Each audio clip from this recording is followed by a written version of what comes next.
안녕하세요. 2024년 고등학교 졸업과정 한국사 기출문제를 설명하겠습니다. 자, 먼저 1번부터 보실까요? 다음에서 설명하는 유물은 이렇게 했어요. 그쵸? 네. 경기 연천 전곡리에서 발견된 구석기 시대의 대표적인 유물로 언제 거라고요? 네, 구석기 시대라고 했어요. 그쵸? 주로 사냥을 하거나 가죽을 벗기는 용도로 사용하였다라고 했죠. 1번에 해국도지, 2번에 주목도끼, 3번에 수월 관음도, 4번에 임신서기석. 정답은요, 바로 주목도끼죠. 이 주목도끼라고 하는 것은 바로 대표적인 뗀석기입니다. 그렇죠? 우리 구석기 시대는 바로 이 뗀석기를 사용하는 시대라고 했어요. 자, 1번에 해국도지, 뭐 기억하실 필요는 없지만 해국도지는 19세기의 세계 지리서입니다. 수월관음도는 고려시대에 나온 불교 그림이에요. 4번에 임신서기석, 임신서기석은 좀 기억할 필요 있죠. 임신서기석은 언제 나온 거라고요? 신라시대에 나온 것이고, 그쵸? 신라시대 청년 2명이 우리 유교경전을 열심히 읽고 그 다음에 우리 훌륭한 인재로 성장하자 이렇게 약속을 한 것입니다. 그래서 임신년에 있었던 약속을 기록한 비석이다 이런 뜻이라 그랬죠. 그래서 우리 신라시대에 학문의 발달하고 관련돼서 나오는 것이 바로 임신서기석이다라는 거 기억해 두십니다. 자, 2번 봅니다. 기억에 들어갈 내용으로 옳은 것입니다. 고려는 기억의 침략에 어떻게 대응했을까요? 라고 했어요. 서희의 외교단판과 강감찬의 기주대첩으로 물리칠 수 있었어요. 라고 했어요. 자, 우리 서희라는 분이 나오고 그 다음에 강감찬이 나왔어요. 그쵸? 자, 이와 관련된 민족이 어딜까요? 1번에 거란, 2번에 미국, 3번에 영국, 4번에 일본. 정답은요? 바로 거란이죠. 네. 거란이 정답입니다. 우리 거란은 서희가 1차 침입 때 외교단판을 통해서 강동육주를 획득한 적이 있다 그랬죠. 강동육주. 미국과 관련돼서는 우리 한국사에서 나오는 문제는 신미양요. 신미양요 물어봅니다. 신미양요. 영국은 이제 러시아가 자꾸 남쪽으로 내려오려고 하니까 러시아 남하를 막기 위해서 거문도를 불법 점령한 사건이 있는데 우리 고졸검정고시 과정에서는 좀 어려울 거예요. 그 다음에 1번은 우리 임진왜란이 있죠. 임진왜란, 독도 문제. 바로 1번하고 관련이 있습니다.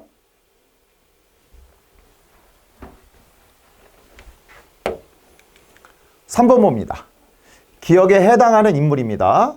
고려 무신 집권기 보조국사 기억은 세속화된 불교를 개혁하기 위해 정예쌍수와 도노점수를 내세우며 수선사를 중심으로 결사운동을 벌였다라고 있어요. 그렇죠? 자, 이제 보조국사 기억이고요. 불교 개혁을 위해 정예쌍수, 도노점수를 내세웠다 그랬어요.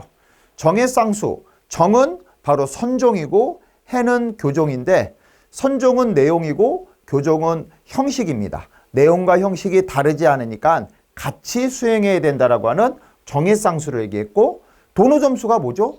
도노, 문득 깨닫고도 점수, 계속된 수행이 필요하다라고 얘기했어요. 그렇죠? 도노점수를 내세웁니다. 수선사라는 절을 중심으로 결사운동을 벌였죠. 이 결사가 뭐예요? 단체를 구성해서 신앙 정화운동을 벌인 거예요.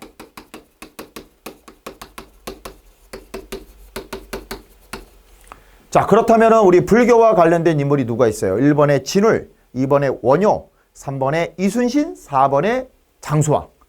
정답은 1번이죠. 진울대사를 얘기한 겁니다. 그렇죠? 우리 원효대사는 또 기억하셔야 돼요. 우리 원효대사 그럼 뭐가 있어요? 원효대사는 불교 대중화. 그렇죠?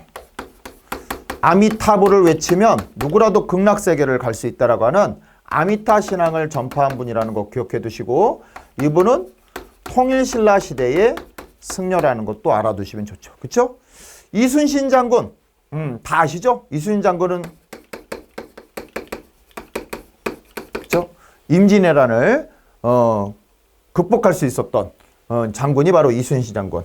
장수왕은요, 고구려 왕이죠. 고구려. 장수왕에서 요즘 제일 많이 묻는 단어가 뭐예요? 평양천도. 평양천도. 그 다음에 우리 장수왕 그러면은 남한강 유역까지 진출하였다라는 것까지, 남한강 유역 진출까지 장수왕은 꼭 기억해 두시기 바랍니다.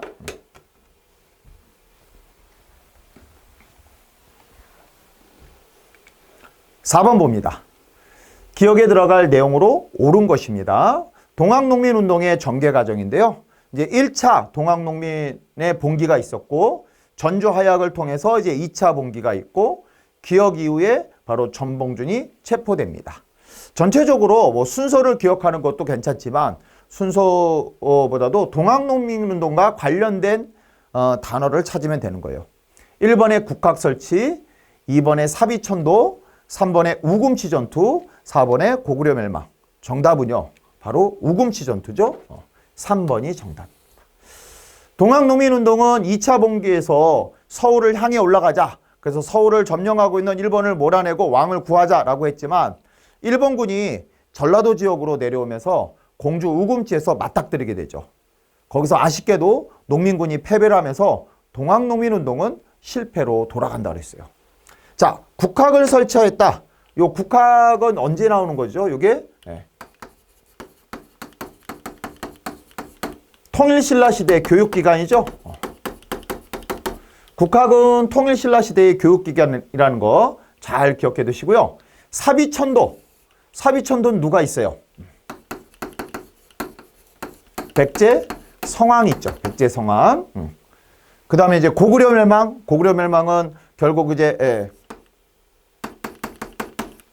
나당 연합군에 의해서 평양성이 함락당하면서 고구려가 멸망당하죠.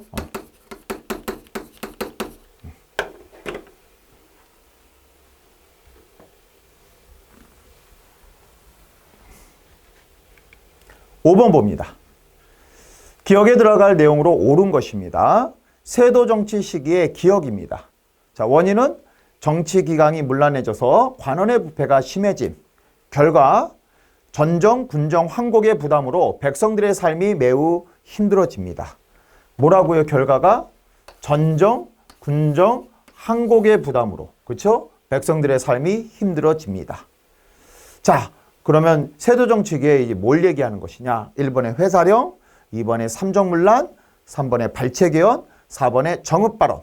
정답은요, 바로 삼정문란 2번이죠. 2번이 정답이에요. 지금 보시다시피 전정, 군정, 황곡 세 가지 행정, 이게 바로 삼정이거든요. 그래서 삼정문란 정답이 2번이고요. 1번의 회사령은 요건 언제예요? 1910년에 일본이 민족기업을 억제하기 위해서 허가제를 실시한 것이 바로 회사령입니다. 1910년. 발췌개헌. 발췌개헌은 1952년에 하는 것입니다. 1925년에 이승만 정부의 집권연장을 위해서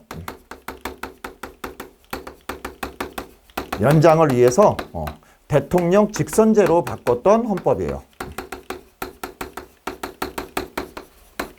이승만 대통령은 초대 대통령이라는 건 잘 아시죠? 그렇죠? 이승만 대통령은 초대 대통령인데 국민이 뽑지 않았어요. 첫 번째는 국회에서 뽑은 대통령이었거든요. 그런데 이제 그 두 번째 대통령, 2대 대통령에 출마하면서 국회의원들이 그 이승만 대통령을 싫어하는 국회의원들이 다수가 차지하게 돼요. 그래서 국회의원이 뽑는 것이 아니라 국민이 뽑는 것으로 바꾼 헌법이 바로 발췌개헌이에요. 발췌라는 것은 이곳저곳 해서 조금씩 떼어다가 헌법을 만들었다 해서 발췌개헌이라고 하는 것입니다. 4번의 정읍발언. 정읍발언은 1946년인데요. 당시 이승만 씨가 남한 단독 정부라도 수립하자라고 하는 남한만의 단독 정부론을 이야기한 것이 바로 정읍발언이었습니다. 이것으로 또 정치가 이제 소용돌이에 휩싸이게 됩니다.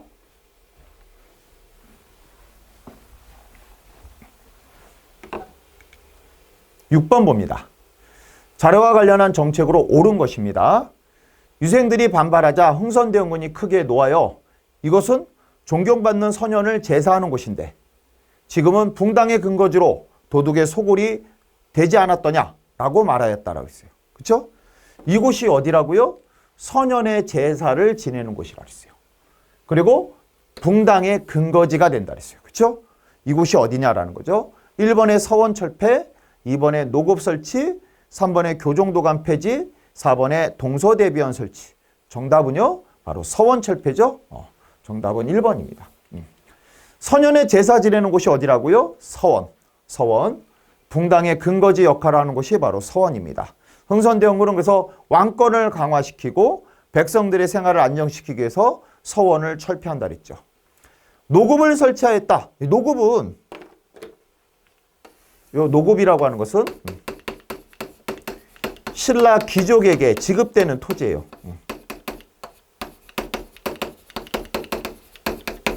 신라 귀족에게 지급된 토지가 바로 노급이고요. 그 옛날에 토지를 준다라는 건 어떤 개념이라 그랬어요? 수조권이라고 해서 세금을 걷어가는 권한을 주는 것이 바로 토지를 준다 이런 개념인데요.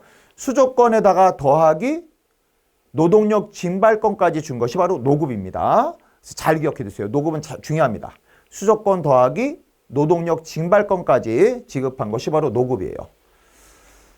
교종도감 폐지. 교종도감은 고려 최신무신 정권의 핵심 권력기구가 바로 교종도감인데요. 원간섭기에 폐지되는 것입니다. 동서대비원, 이거 이제 고려나 조선의 의료기관이죠. 고려나 조선의 의료기관을 얘기합니다.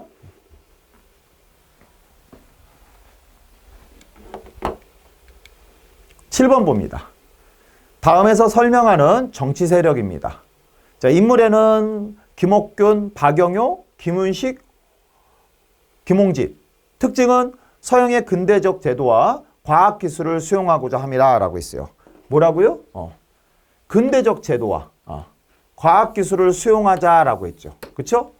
이게 뭐예요? 이런 것들을 우리는 개화, 사상 이렇게 얘기하죠. 개화하자라는 거예요.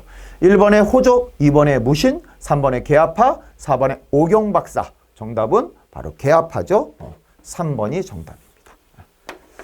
호족은 어떤 사람들이에요? 지방의 세력가들.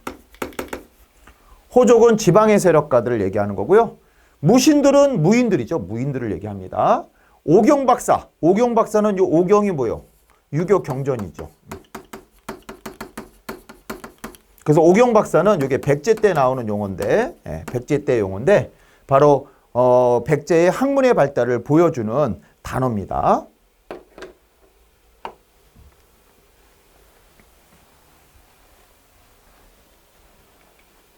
8번 봅니다.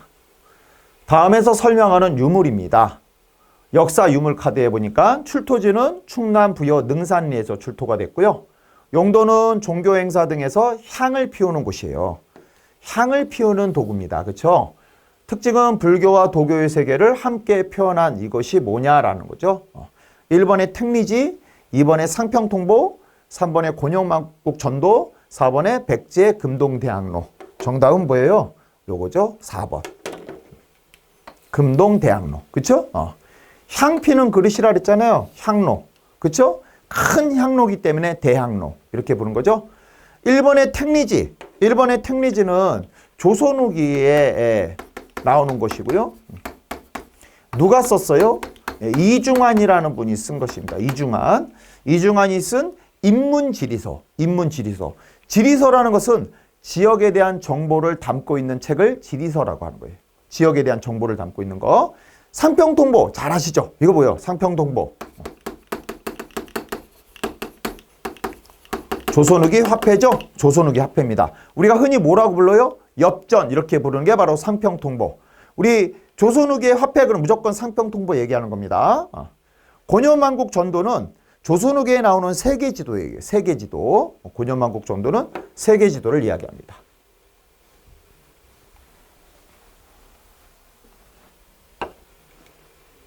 9번 봅니다.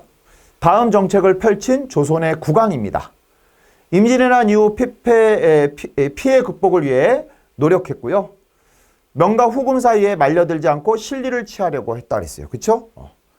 그래서 임진왜란 이후에 피해를 극복하기 위해 노력한 사람 그 다음에 실리를 취하려고 요 명과 후금 사이에서 뭐를 해요? 중리배교를 해요. 중리배교. 아시겠죠 그러면? 1번에 광해군, 2번에 해공항, 3번에 법흥항, 4번에 고국천항. 정답은요? 광해군이죠? 광해군이에요. 중리배교. 임진왜란의 피해 극복을 위해서 뭐예요? 그 양안이라던가 호조. 양안이 뭐예요? 양안은 토지장부, 호조, 인구장부 이런 것들을 정리한 분이 바로 이 광해군이고요. 대동법도 최초로 시행한 것이 광해군이라 그랬어요. 그렇죠? 잘 기억해 두십니다. 자, 이번에 해공항은 신라 하대를 시작하는 왕이다. 이렇게 볼 수 있어요. 해공항이 돌아가시면서 신라 하대가 시작되는데 뭐 중요한 왕은 아니고요. 3번의 법흥항은 좀 알아두셔야죠. 법흥항은 신라의 왕이고, 그렇죠? 율령을 반포했어요. 율령이 뭐라고요? 율령, 법과 명령 체계를 세웠다. 법과 명령 체계를 세웠다. 통치시설을 확립한 것이고요. 그 다음에 우리 법흥항 그러면 사실 이 법이 율의 뜻보다는 불법이에요. 불법. 불법을 흥하게 한다라고 해서 불교를 공인한 왕이 바로 법흥항이죠. 기억해 두십니다. 고국천항은 고구려 왕이에요. 고구려 왕이고 고국천항을 직접 시험에서 물어보진 않은데요. 고국천항 때 있었던 대표적인 것이 바로 진대법이에요. 여러분들 진대법은 아시죠? 이게 뭐예요? 가난한 농민에게 곡식을 빌려주는 제도. 진대법. 진이 뭐예요? 어려울 때 빌려준다. 대여한다 이거죠. 진대법이 나왔던 것이 바로 고국천항 때 일입니다.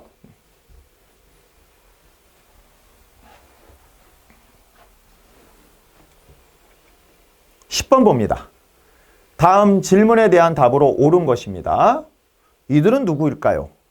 고종이 늑약의 불법성을 알리기 위해 만국평화회의에 파견한 이준, 이상설, 이의종을 일컫는 말입니다. 라고 했어요. 그렇죠? 뭐 때문에 갔다고요? 바로 을사늑약. 이거 불법성을 알리기 위해서 간 사람들이에요. 자, 이들이 누구냐 이거죠. 1번에 충추원, 2번에 도병마사, 3번에 중서문화성, 4번에 헤이그 특사. 정답은요. 바로 헤이그 특사죠.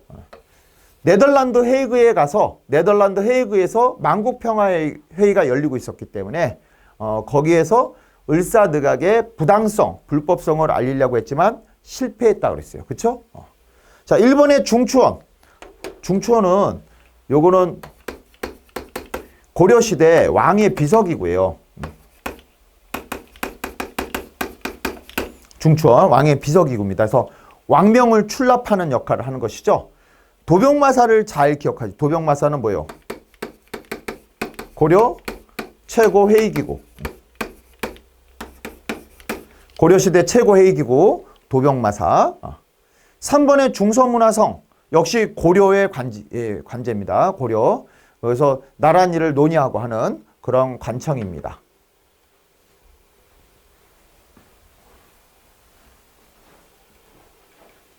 11번 봅니다. 다음에 들어갈 내용으로 옳은 것입니다. 1920년대 농민들은 소작료 인하, 소작권 이동 반대 등을 요구하는 쟁의를 벌였다. 특히 기역은 소작료를 낮추는 데 성공하여 전국의 농민운동을 자극하였습니다.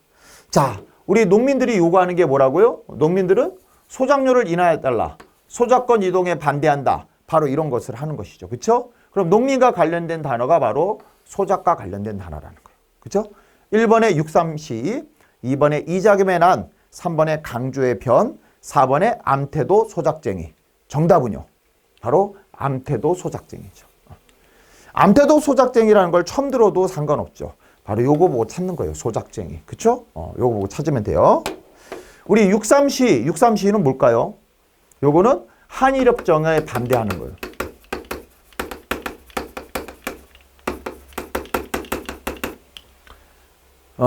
이제 박정희 정부 시절에 굴욕적인 한일협정에 반대한다면서 대학생들이 했던 것이 바로 6.3시이고요.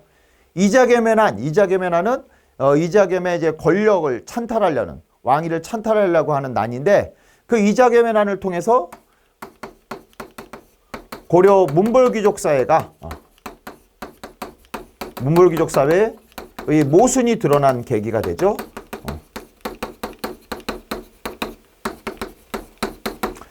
문벌귀족 사회의 모순이 드러난 계기가 되고요. 이로 인해서 문벌귀족 사회가 이제 흔들리기 시작합니다. 3번의 강조의 정변은 이 강조라는 사람이 고려시대 사람이거든요. 그 목종을 폐하고 현종을 옹립한 사건이 바로 이제 강조의 정변입니다.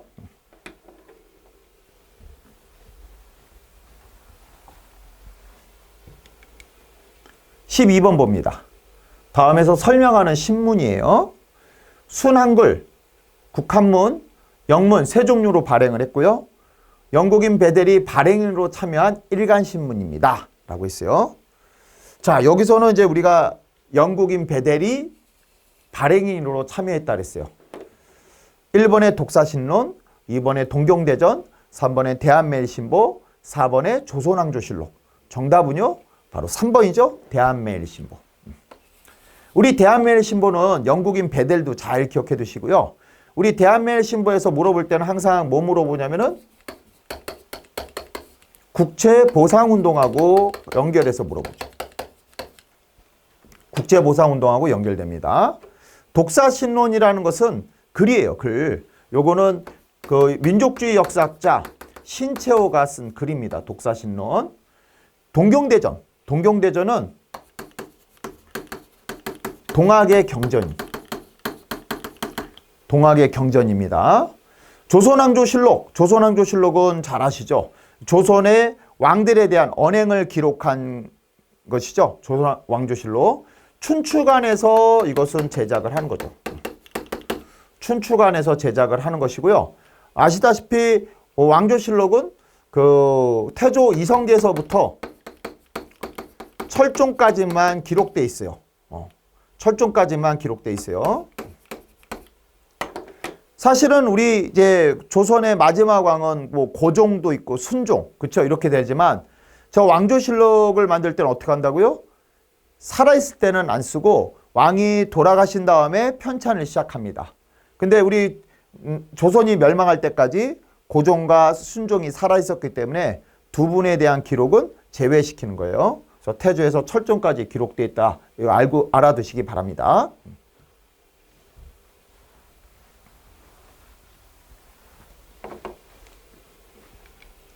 (13번) 봅니다.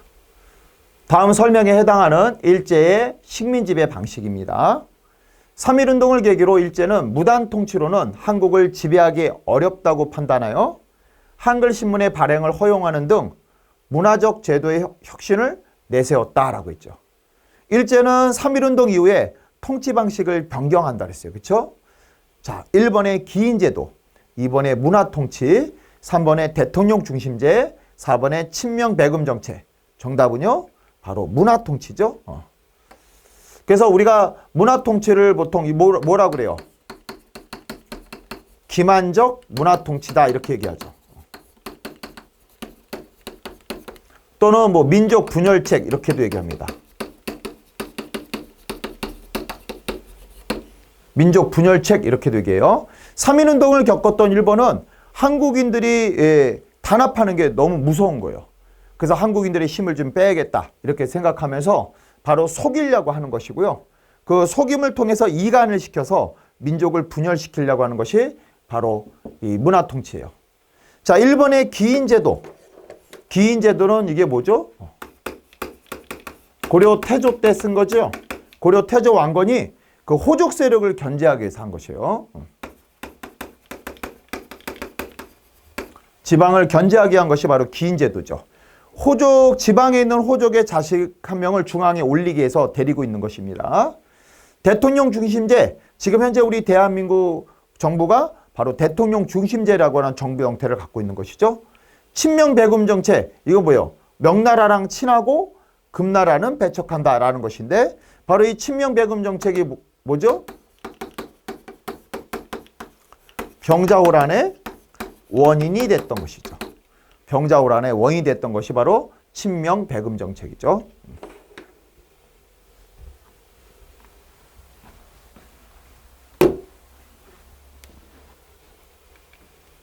14번 봅니다. 다음에서 설명하는 인물입니다. 1902년 3월 15일생이시네요. 그렇죠? 직업은 이화학당 학생이고요. 3.1운동이 일어나자 천안에서 만세운동을 주도합니다. 세대문 형무소에서 사망을 한 이분 아시죠? 우리 3.1운동이니까 1번에 김음돌, 2번에 나은규, 3번에 유관순, 4번에 윤원영. 정답은요? 바로 유관순 열사죠. 유관순 열사요. 김음돌이라는 인물은 신라 중대에 나오는 분이에요. 여러분들 그 신라 중대의 신문왕이라고 들어보셨나요? 그렇죠. 그 신라 중대의 왕권을 전제화시키는 왕이 신문왕인데 그분의 장인어른으로서 신문왕이 왕권을 강화하기 위해서 이 장인인 김음돌을 제압을 합니다. 그래서 김음돌의 난이라는 것이 있어요. 나은규라고 하는 분은 그 일제강점기에 아리랑이라고 하는 영화를 만든 분이에요. 윤원영, 이분은 우리 그 조선의 사화가 4번이 있는데 그 4번째 마지막 을사사화에서 등장하는 인물이거든요. 윤원영. 그래서 을사사화를 통해서 권력을 갖게 되는 사람입니다. 윤원영.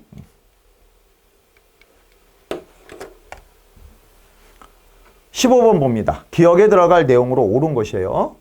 개항 이후 일본으로 곡물 수출이 늘어나자 곡물 가격이 오르고 사람들의 피해가 커졌다. 이에 일부 지방간들은 기역을 선포하여 곡물 유출을 막고자 하였다. 여기서 많이 나오는 단어가 뭐예요? 곡물 수출, 곡물 가격, 곡물 유출 막자 이렇게 나오죠? 그럼 곡물과 관련된 것이죠. 1번에 방공령, 2번에 봉사 10조, 3번에 교육입국 조소, 4번에 좌우합작 7원칙. 정답은 바로 방공령이죠. 방공령. 방공령은 말 그대로 뭐예요? 곡물을 방어하는 명령이다. 곡물을 방어하는 명령이다. 이런 말이고요. 이 방공령 사건은 1889년, 1890년에 걸쳐서 크게 일어납니다. 특히 황해도하고 함경도 지역에서 크게 일어났었는데 문제는 일본이 방공령에 대한 규정 위반이라고 해서 배상금을 요구하고 철회를 요구했었는데 우리 조선의 왕인 고종이 결국은 철회하고 배상금까지 지불하면서 농민들이 일본을 더 싫어하게 되는 그러한 사건이 됐어요. 봉사 10조는 그 최충원이 무신정변을 일으킨 다음에 최충원이 누구라고요? 고려시대 무신정변이 일어나고 나서 최충원이라는 사람이 권력을 잡는데 그때 왕한테 바친 개혁안이 봉사 10조입니다. 교육입국 조소는 1895년 가보개혁 2차 때, 가보개혁 2차 때 바로 이제 그 교육에 대해서 그 고종이 선포한 것입니다. 그래서 뭐 한성사범학교 이런 것들을 이제 만든 것이 교육입국 조소인데요. 둘 다 굉장히 어렵기 때문에 시험에서는 잘 언급되지 않는 것들이에요. 좌우합작 7원칙, 좌우합작 7원칙은 그 1946년 좌우합작 위원회라고 하는 것이 만들어져요. 보다시피 좌와 우가 합해졌다라는 거예요. 신탁 통치를 하기 위해서 미소공동위원회가 개최됐는데 미국과 소련이 위원회를 만들어서 신탁 통치를 한국에서 어떻게 할 것이냐를 논의하는 것이었거든요. 근데 이제 그게 결렬이 되자 바로 이승만 씨는 전라도 정읍에서 정읍 발언을 통해서 단독 정부 수립을 이야기합니다. 그러자 이제 좌익과 우익의 대표 인물들이 만나서 그러면 안 된다. 우리 힘을 합해서 통일 정부를 만들자라고 하면서 만든 게 좌우합작 위원회고요. 거기서 발표한 것이 좌우합작 7원칙이라는 내용들이에요. 자, 16번을 볼게요. 다음 설명에 해당하는 활동으로 옳은 것입니다. 독립투쟁을 위한 국내 침투였고요. 미국 전략정보국의 훈련을 마친 한국 광복군이 하는 것이죠. 그렇죠? 한국 광복군이 하는 것입니다. 자, 1번에 위화도 해군, 2번에 YH 무역사건, 3번에 국내 진공작전, 4번에 서경천도운동. 정답은요? 바로 국내 진공작전이죠. 국내 진공작전은 한국 광복군들이 미국과 함께 국내 침투해서 일본군을 몰아내자라고 계획을 세웠는데 아쉽게도 이거는 실행하지 못합니다. 1945년 9월에 들어오려고 했는데 우리 8월에 해방됐잖아요. 그렇죠? 자, 1번에 위화도 해군. 이건 뭐죠? 위화도 해군은 이성계가 정권을 장악하게 된 사건이 바로 위화도 해군이죠. YH 무역 사건은 박정희 대통령이 서거하게 되는 배경이 됩니다. 왜 YH 무역 사건이 박정희 대통령이 돌아가시냐면요. 이 YH 무역 사건은 YH 무역 회사에서 여공들을 대량 해고를 시켜요. 그러자 그 여공들이 거기에 대해서 항의를 하는 집회 과정에서 이거를 강제 해산시키는데 그 강제 해산을 하다가 여공들이 그 빌딩에서 떨어져서 죽게 됩니다. 그러자 당시에 국회의원이었던 김영삼 국회의원이 이 박정희 정부를 맹 비난을 하자 박정희 정부에서는 김영삼 국회의원을 제명을 시켜요. 근데 김영삼 국회의원은 당시에 부산과 마산 지역을 대표하는 정치인이었기 때문에 부산과 마산에서 대규모 시위가 일어나는데 그게 바로 부마항쟁이고요. 그 부마항쟁을 어떻게 진압하느냐를 놓고 당시 중앙정보부 부장이었던 김재규 씨하고 박정희 대통령하고 의견 충돌이 일어나는데 그때 이제 김재규 씨가 바로 박정희 대통령을 총으로 저격한 것이죠. 그래서 이제 박정희 대통령의 서거가 되는 원인이 되는 사건입니다. 서경촌도 운동, 이건 누가 했어요? 고려시대 묘청이 했죠. 고려시대 묘청은 이자겸의 난이 일어난 걸 보고 이자겸의 난은 개인적인 욕심에 일어난 난일 수도 있지만 사실은 풍수지리학상 개경의 지세가 끝났기 때문이다. 그렇다면 새로운 기운이 넘쳐나는 서경, 평양으로 수도로 옮겨야 된다. 이렇게 얘기하면서 서경 천도운동을 벌이게 되죠.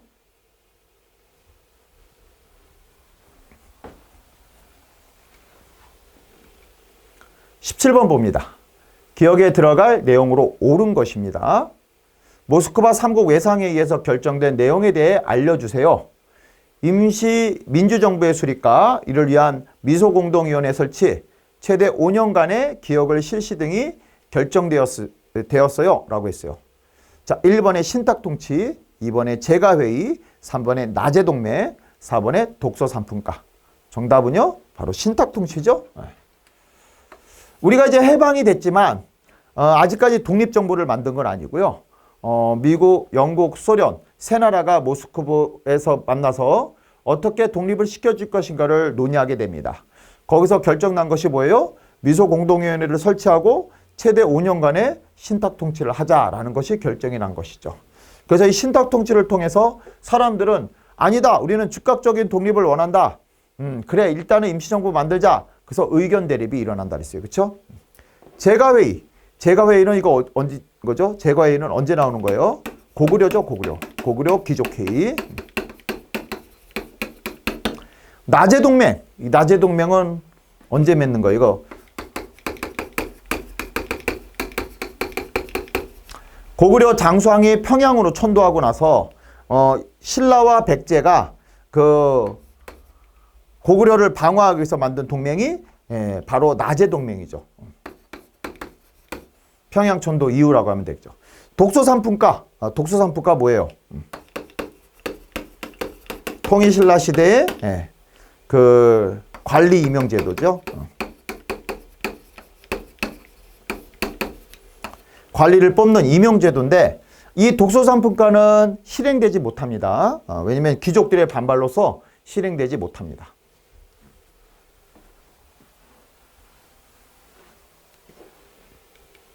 18번 봅니다. 다음에서 설명하는 기구입니다. 1948년 10월에 설치가 됐고요. 반민족 행위자 조사 및 처벌을 위한 기구입니다.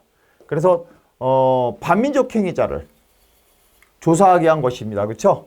1번에 정당성, 2번에 신목도감, 3번에 건국준비위원회, 4번에 반민족행위 특별조사위원회. 정답은 바로 4번이죠. 반민족행위 특별조사위원회. 친일파를 처벌하자는 거죠. 친일파 조사와 처벌에 대해서 논의했던 것이 바로 반민족행위 특별조사위원회인데 아쉽게도 반민족행위 특별조사위원회는 이승만 정부의 방해로 제대로 이루어지지 않죠. 이루어지지 않습니다. 실행되지 못해요, 제대로. 정당성은 요거 발해죠, 발해.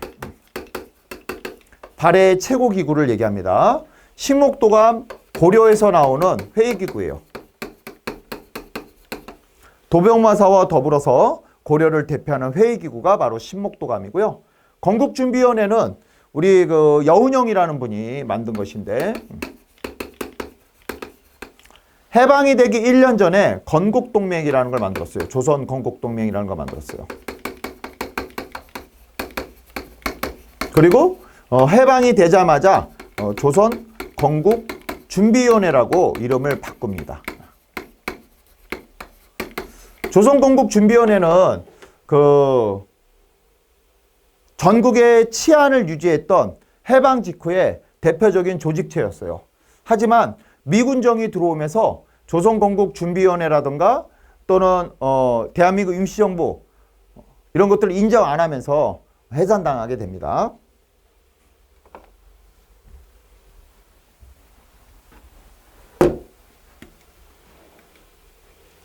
(19번) 봅니다. 기억에 들어갈 내용으로 옳은 것입니다. 이 사진은 1920년대 조선 물산 장려회의 거리 행진 모습입니다. 행진에 참여한 사람들은 기억이라는 구호를 외쳤습니다. 자, 이거는 이제 뭐예요? 물산 장려회의 구호를 찾아보면 되는 거죠.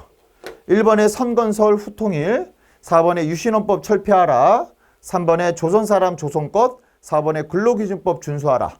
정답은 바로 3번이죠. 물산 장려회에서 얘기하는 것들이에요. 조선사람 조선껏 이런 것도 있고요. 또 이런 것도 있어요. 우리가 만든 것 우리가 쓰자. 이런 것도 있습니다. 자, 1번에 선건설 후통일. 선건설 후통일은 그 박정희 정부에서 하는 거죠. 1960년대 5.16 쿠데타를 통해서 이제 권력을 잡은 박정희 정부는 통일에 대한 논의보다는 일단 경제를 살려야 된다라고 해서 선건설 후통일을 주장했고요. 유신헌법을 철폐하라. 이거는 1970년대 이야기죠.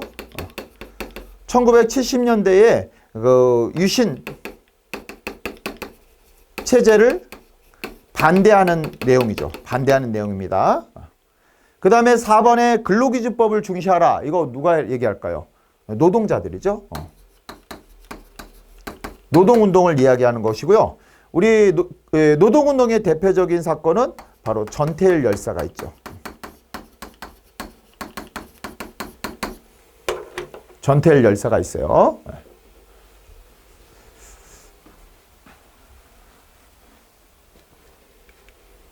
20번 봅니다. 기억에 들어갈 내용으로 옳은 것입니다. 4.19 혁명이고요. 배경은 3.15 부정선거, 전국적인 시위가 발생했고 바로 이제 기억이 나타납니다. 1번에 집강소 설치, 2번에 기묘사화 발생, 3번에 노비안건법 실시, 4번에 이승만 대통령의 하야. 정답은요? 바로 4번이죠. 4.19 혁명은 3.15 부정선거가 직접적인 원인이고요. 그 외에 이제 뭐가 있어요? 그 이승만 정부의 장기 집권에 반대하고 자유당의 부패를 반대한 것이 바로 4.19 혁명의 배경이 되고요. 결과로는 이승만 대통령이 하야를 하게 됩니다. 자, 1번에 집강소 설치. 집강소는 언제 나타나는 거예요? 동학농민운동에서. 집강소. 동학농민군의 자치행정기구라 그랬어요. 그렇죠? 기묘사화. 기묘사화는 조광조하고 관련 있죠? 조광조. 노비안건법 고려 광종 때 실시하죠. 고려 광종이 불법적인 노비를 양인으로 풀어주는 것이 바로 노비안건법이었어요.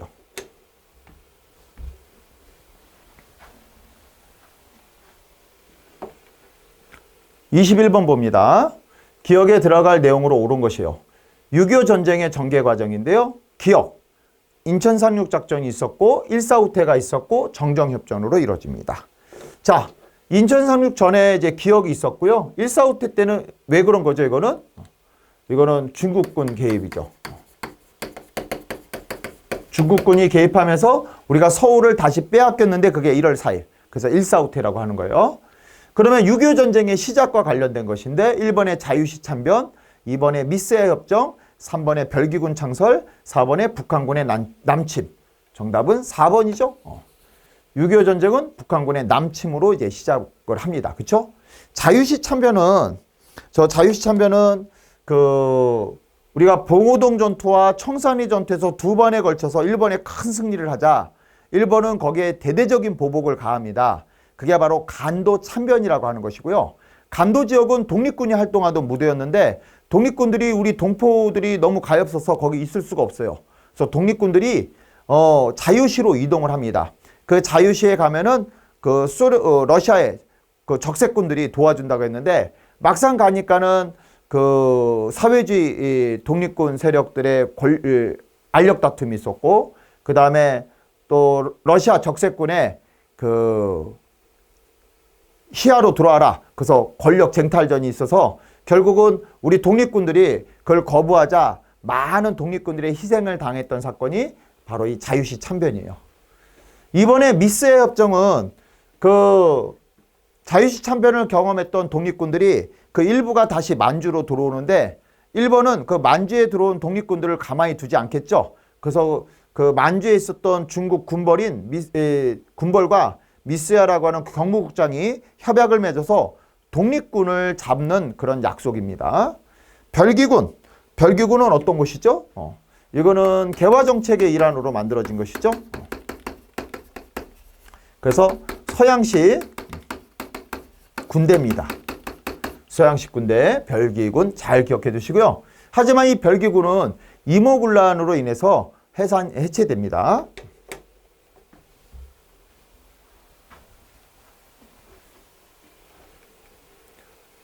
22번 봅니다. 다음에서 설명하는 정부예요. 대북 화해 협력 정책을 추진했고요. 남북 정상회담을 개최했고 6.15 남북 공동선언을 발표했어요. 자, 여기서 이제 우리 햇볕정책이라고 하는 남북 화해 협력 정책이 있고 그 다음에 남북 정상회담 이게 되게 중요하죠. 최초로 열린 거예요. 최초로. 그래서 그 결과가 뭐예요? 6.15 남북 공동선언이라는 것인데요. 자, 1번의 장면내각, 2번의 김대중 정부, 3번의 노태우 정부, 4번의 이명박 정부. 정답은 바로 김대중 정부 2번이죠. 자, 1번의 장면내각은 이승만 대통령이 하야를 하고 그 다음에 의원내각제, 내각 책임자라고 하는 정부 형태를 만들었는데 그때 바로 총리에 있던 분이 바로 장면이라는 분이고요. 노태우 정부, 우리 노태우 정부에서는 몇 가지만 좀 기억해 볼까요? 노태우 정부는 그 6월 민주항쟁 이후에 만들어진 정부인데 우리 잘 아는 서울올림픽을 개최했고요. 아주 성공적인 개최였죠. 그 다음에 유엔에 남북 동시가입이 이루어졌고 그 다음에 남북기본합의서라고 해서 북한하고 우리 대한민국이 정식적인 그 합의서를 만들어냅니다. 노태우 정부에서는 또 북방외교라고 해서 북방외교가 뭐냐면 구공산공 국가하고 외교 관계를 맺는 거예요.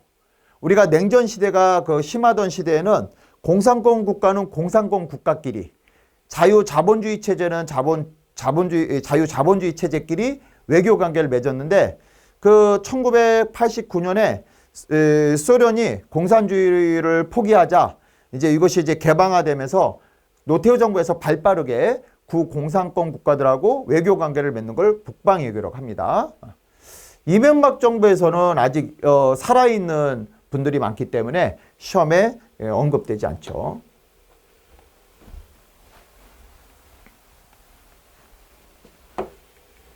(23번) 봅니다. 다음에서 설명하는 사건입니다.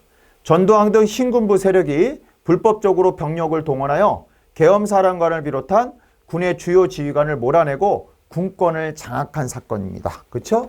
그래서 쿠데타죠. 쿠데타요. 전두환 정부 신군부 세력이 일으킨 쿠데타 이게 뭐냐라는 거죠.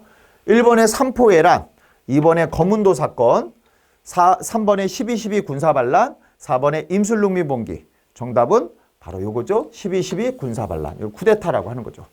자, 1번의 삼포 외란이니까 요거 뭐요? 외놈들이 일으킨 난리예요. 그렇죠? 삼포, 세계 항구에서 일본 애들이 일으킨 난리를 삼포해란이라고 하고요. 거문도 사건은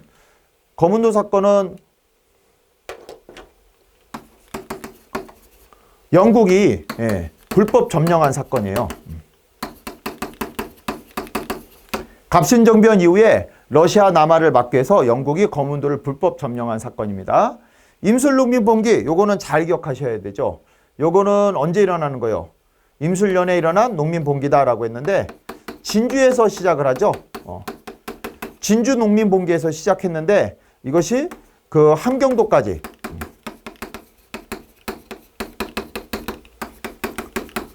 전국적으로 확산이 됩니다. 그래서 너무 농민봉기가 많아서 그냥 임술년에 일어난 농민봉기다 이렇게 설명하고 있어요.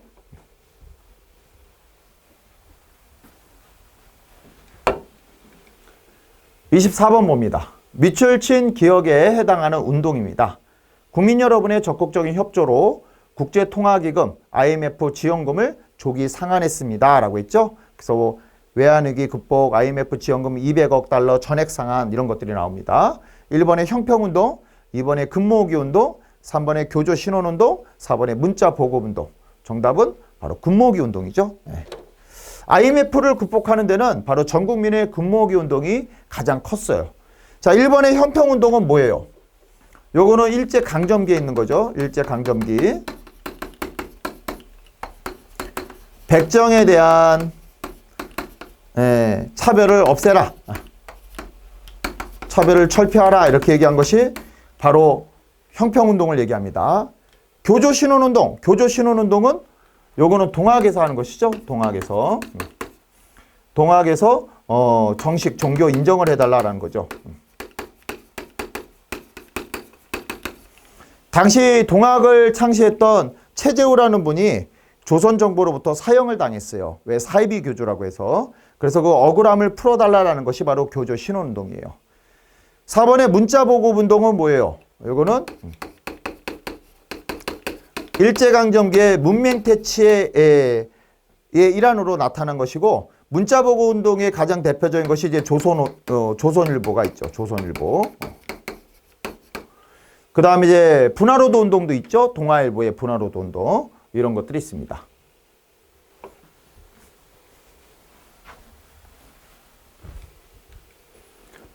(25번) 기억에 들어갈 내용으로 옳은 것입니다. 박정희 정부 시기의 경제 상황인데요. 경제개발 5개년 계획을 추진했고 또 기억과 같은 일이 있었대요. 1번에 원산 총파업, 2번에 상평창 설치, 3번에 당백전 발행, 4번에 경북 고속국도 건설. 정답은요? 4번이죠? 경북 고속국도가 건설되는 것이 바로 박정희 정부의 대표적인 또 모습이에요. 원산 총파업. 총파업은 누가 하는 거예요? 노동자들이 하는 것이죠. 1929년에 하는 겁니다. 일제강점기의 대표적인 노동쟁이를 얘기합니다. 상평창 설치. 상평창은 고려시대에 만들어진 것인데, 원래 상평창은 항상 평온한 창고다라고 해서 고려시대 물가를 조절하는 기구요.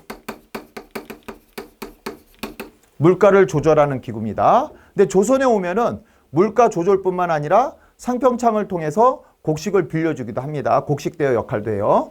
당백전, 이것도 좀 기억해 두셔야 되는데, 당백전은 경복궁 중건을 위해서 만든 화폐입니다. 경복궁 중건을 하는데 재정적인 어떤 지원이 필요해서 고액 화폐인 당백전을 발행하게 되는데, 저것으로 인해서 물가가 폭등하면서 서민들이 많이 어려움을 겪게 됩니다.